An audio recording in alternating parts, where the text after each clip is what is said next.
So you went to GIT. Yes.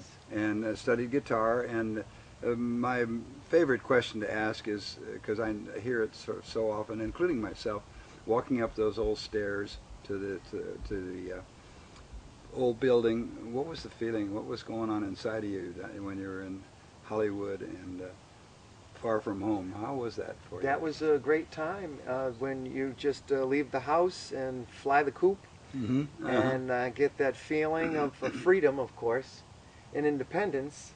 Mm-hmm. And I think I remember sitting in front of the McCadden Place building and working on two-hand stuff for some reason. Mm-hmm. I just started to take on the two-hand idea, trying to do something different that nobody else has done, yet they did it already. But it was an inspiration that came from that move, coming to Musicians Institute to live a new life, take the next phase. And so with that, it was just the feeling of new life. So, Ron, one of the very special times of MI for new students was our orientation, where you got to see all the teachers and the players, and that was the idea, was to get you hooked so you wouldn't go home, you stay with us.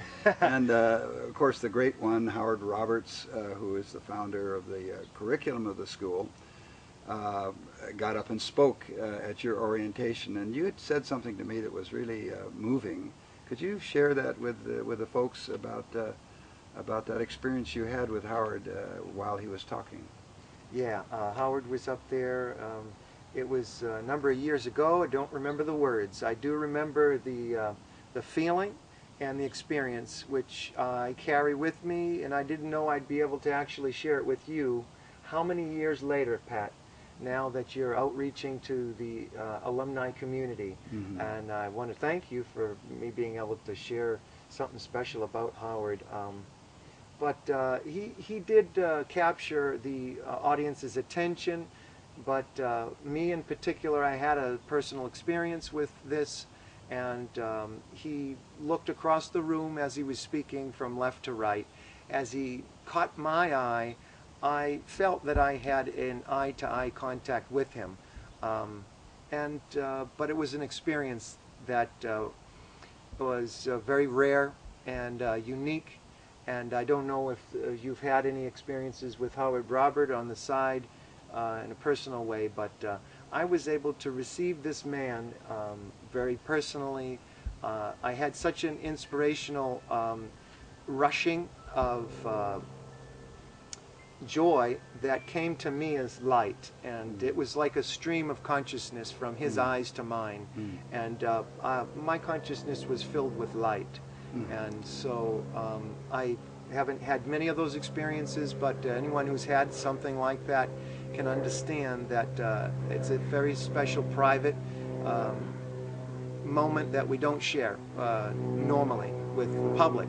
So I'm sharing with you, and this is in memory of Howard, and I still, till this day, don't fully understand who that man is, but I do believe from that experience that it's probably a very special calling that I had been to attend at that time. You betcha. Now, Howard was a mystical person. He was a mechanic and nuts and bolts guy, but behind all that was the big now, he used to call it, which is everything that's happening only happens this instant, and it never happened before, and it'll never happen again. It's just now.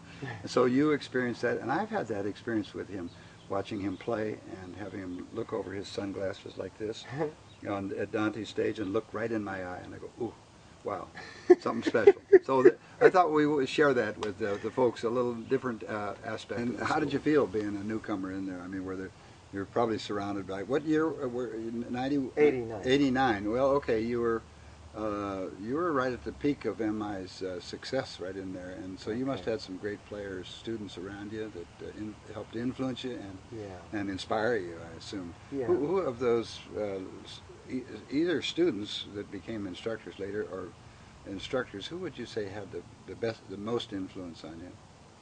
Well, I heard that question when you asked Rhonda, not to backtrack, but it brought back Carl Verhaney.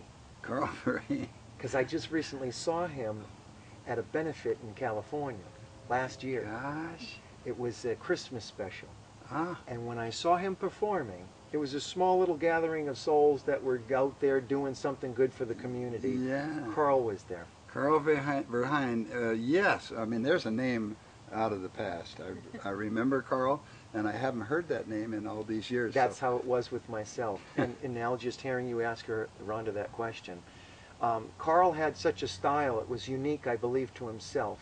In a way, it reminds me of, I popped in a cassette before you came here today and was listening to a song that Don Mock recorded on a cassette called The Monsters Are Here. Ah, yes. I've still got that old cassette. I got that cassette from a friend of mine, Paul Scally, I was jamming with when I was a kid, teenager, before I started saving to go to Musicians Institute. Yeah. And Carl, to me, for some reason, there's probably quite a few others, but it's the particular technique or style that they carry. And they were all individual, different, weren't they? They're definitely different. They got their own flavor. But there's something about this technique that draws people to that teacher, the students to that teacher. Frank Gambale comes to mind. Oh, Frank, yes. One student from Canada at the orientation wrote in my book, said, after watching those guys up there, said, "We are not worthy." He was being very modest about that. But he, on those who felt that way, became fine players themselves. And now, as far as what you're doing, I'll kind of jump around a little bit so we're not in the same questions, but is your music, what part of your life is music now? Is it still pretty much involved, or in the middle of the road? Or I have to say, well, I am working in the day outside the music field, and I did do a lot of things throughout the years. Following that dream, pursuing, and it expanded the skill set, where, you know, whether it be stage production and session playing and recording and all the different aspects. Now I believe, for some reason, I'm having, would you call it a third win? I would like to say a second win. Third win.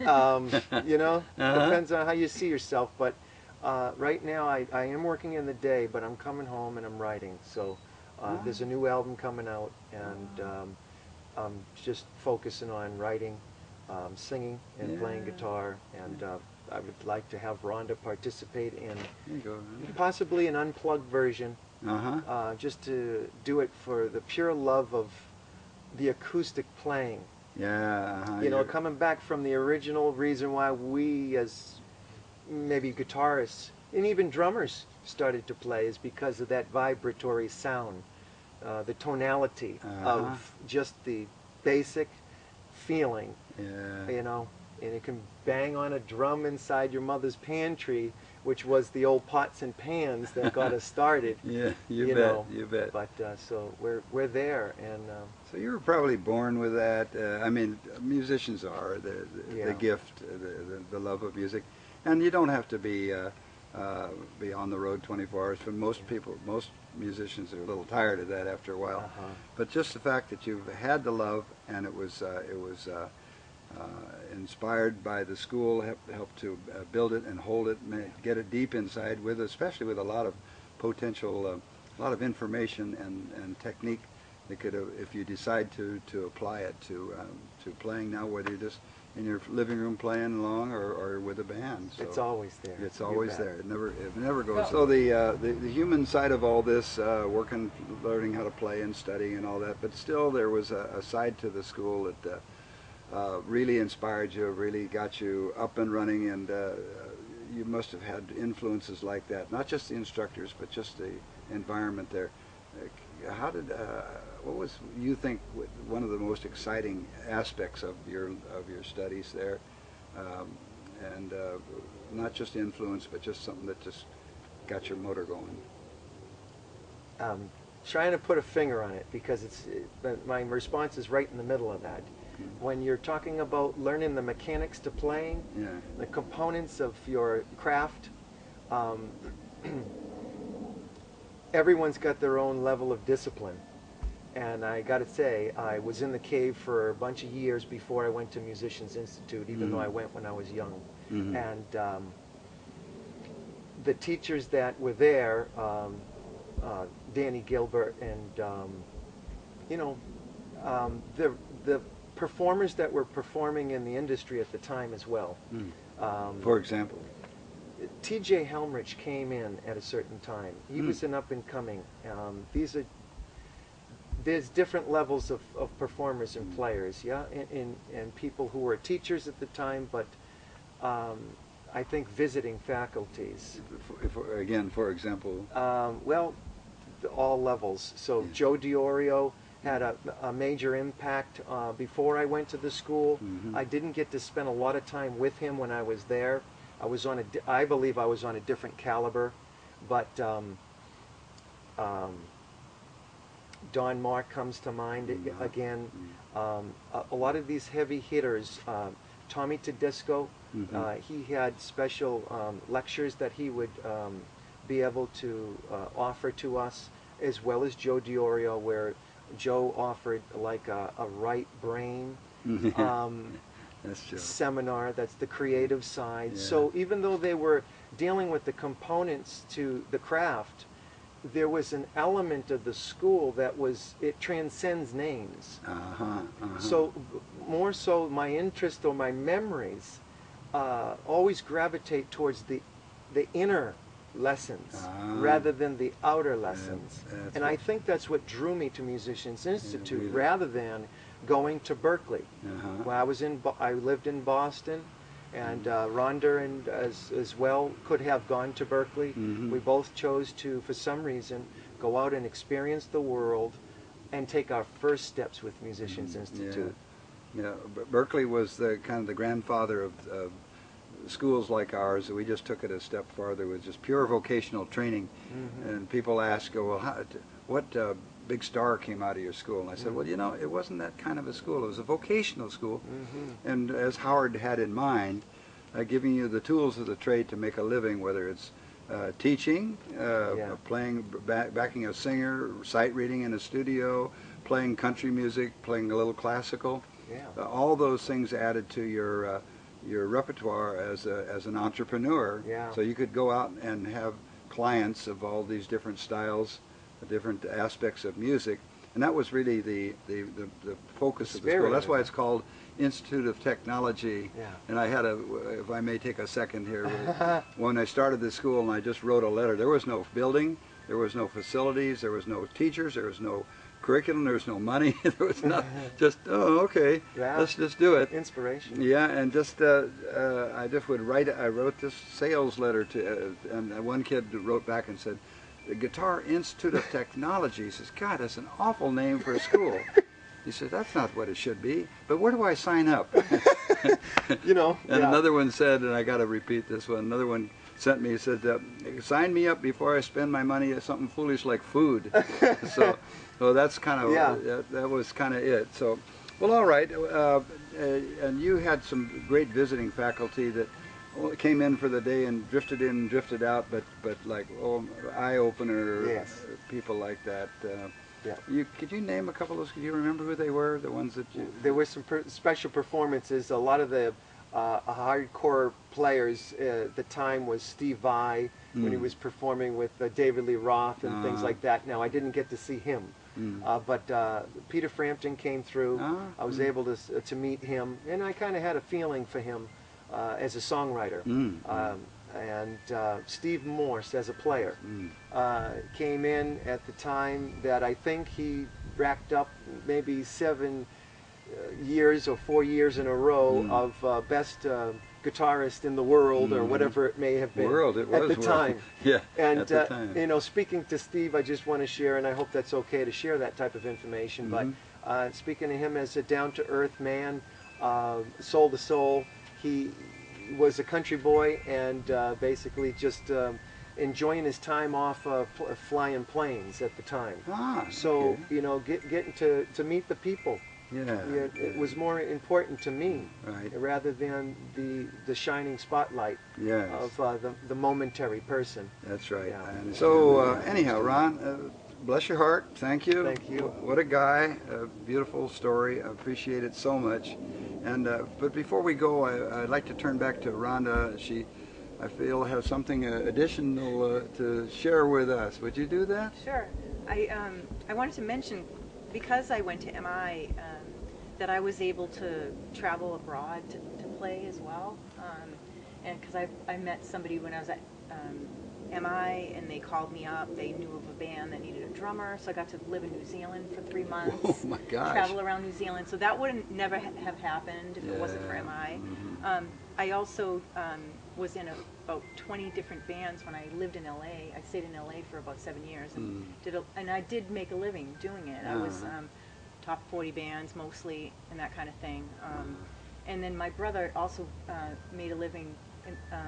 He had a home studio that he was recording bands in, so he essentially made a living doing that. And I would help him out when he needed a drummer, and we recorded together. So oh my gosh! There's so much stuff that, because of MI, that I was able to get out and then do these things because I had that confidence in the things that I learned, and playing different styles of music. I mean, exposed to all. And that. so we're going to close now. Before we go, I want to say thanks to both of you. Bless your hearts for just taking the time. And here we are in Rhonda's backyard, by the way. Very comfortable, having a grand time. And a little mention about the modern MI today, which many of the instructors, Danny Gilbert and such, are still there teaching. Graduates that were with you or before you, or make up the majority of the teachers that teach there. And even though it's a more sophisticated school, there's a lot of production work that goes on there, video and audio production, and it's quite more advanced. But it has this heart and soul of the old MI. I think those that came from the other building and over have kept that alive in the school. So anyhow, I want to thank you very much, both of you, for coming, and we say goodbye to Portland. We're heading up north. See Don Mock coming up, and so thank you. Bless your little heart. Love you. Love you, old boy. All right. God bless. Okay.